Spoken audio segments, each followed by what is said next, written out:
Assalamualaikum warahmatullahi wabarakatuh. Perkenalkan, kami dari kelompok 4 ingin mempersembahkan video pembelajaran terkait dengan Pegadaian Syariah.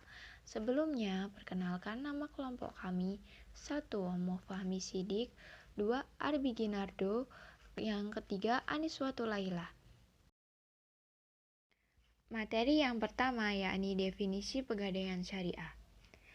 Pegadaian syariah adalah salah satu bentuk lembaga keuangan bukan bank yang diperuntukkan bagi masyarakat luas dengan berpenghasilan menengah ke bawah yang membutuhkan dana dalam waktu segera sesuai dengan syariat Islam. Sejarah Pegadaian Syariah.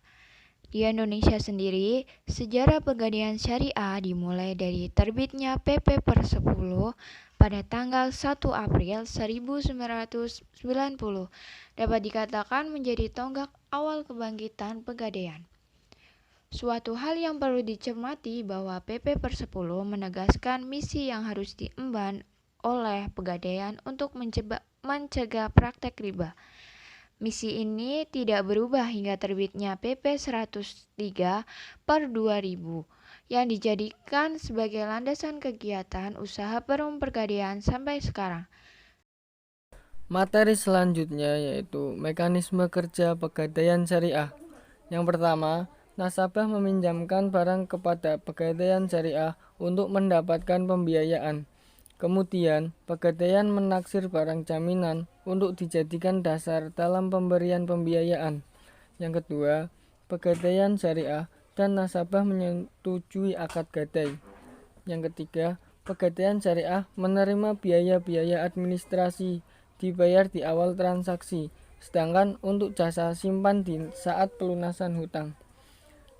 Yang keempat, nasabah melunasi barang yang digadaikan menurut akad. Lalu ada kriteria Pegadaian Syariah. Yang pertama, Pegadaian Syariah menggunakan dua akad, yakni akad rahan dan akad icaroh. Yang kedua, dalam Pegadaian Syariah hanya menyerahkan harta geraknya, seperti emas, berlian, kendaraan, dan lain-lain untuk dititipkan, disertai dengan salinan tanda pengenal. Yang ketiga, ongkos penyimpanan besarnya didasarkan pada pengeluaran yang nyata.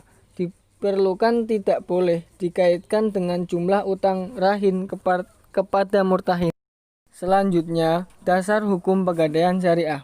Yang pertama, dalam surah Al-Baqarah ayat 283, Allah Subhanahu wa Ta'ala berfirman yang artinya, jika kamu dalam perjalanan dan bermuamalah tidak secara tunai, sedang kamu tidak memperoleh seorang saya, maka hendaklah ada barang tanggungan yang dipegang oleh yang berpiutang. Yang kedua, Nabi Muhammad SAW bersabda, tidak terlepas kepemilikan barang gadai dari pemilik yang menggadainya. Ia memperoleh manfaat dan menanggung resikonya. Hadis riwayat Asy-Syafi'i, Al-Daraqutni, dan Ibnu Majah. Yang ketiga, fatwa TSN MUI mengenai rahan adalah yaitu A. Fatwa TSN MUI nomor 25 per TSN MUI per 3 per 2002 tentang rahan, dan B. Fatwa TSN MUI nomor 26 per TSN MUI per 3 per 2002 tentang rahan emas. Selanjutnya, perbedaan Pegadaian Syariah dan konvensional.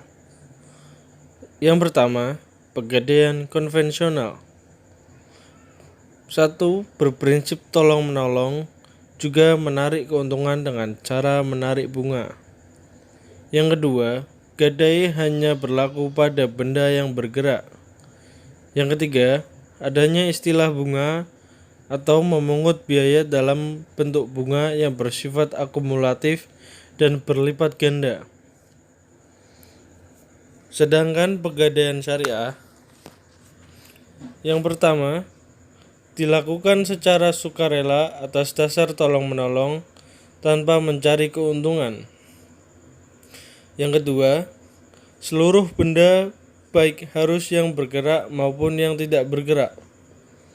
Yang ketiga, dalam rahan tidak ada istilah bunga atau biaya penitipan atau pemeliharaan, penjagaan, dan penaksiran. Singkatnya, biaya gadai syariah lebih kecil dan hanya sekali dikenakan. Selanjutnya, aplikasi atau praktek lapangan pegadaian syariah. Yang pertama, Qard Hasan. Bank memberi pinjaman kepada nasabah yang memohon untuk memperoleh pinjaman dengan cara menggadaikan barang berharga miliknya, di mana nasabah disyaratkan hanya membayar pokok pinjamannya saja, tanpa keharusan membayar tambahan berupa apapun. Yang kedua, Rahnu. Sebelum bank memberikan pinjaman yang diberikan oleh bank, nasabah diharuskan menyerahkan satu barang berharga sebagai jaminan bagi pinjaman yang diberikan bank tersebut. Yang ketiga, wadiah.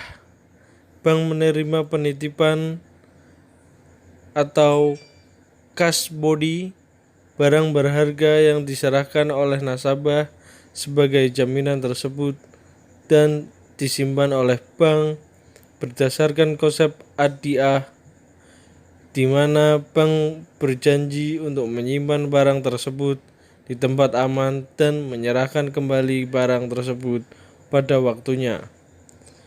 Menurut konsep wadiah, bank dapat membebankan biaya kepada nasabah untuk jasa-jasa bank dan menyimpan barang yang dijaminkan itu.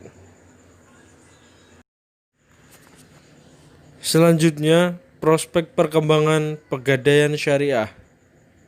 Yang pertama ada kekuatan atau strength, yang merupakan dukungan umat Islam yang merupakan mayoritas penduduk di Indonesia.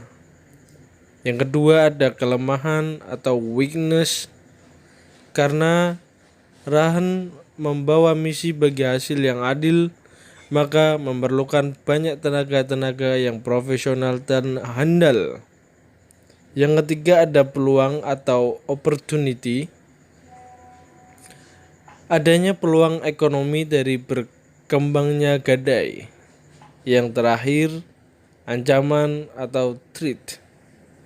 Ancaman yang paling bahaya apabila adanya pihak yang berkeinginan bahwa Rahan dianggap berkaitan dengan fanatisme, maka gadai syariah akan sulit berkembang. Terima kasih.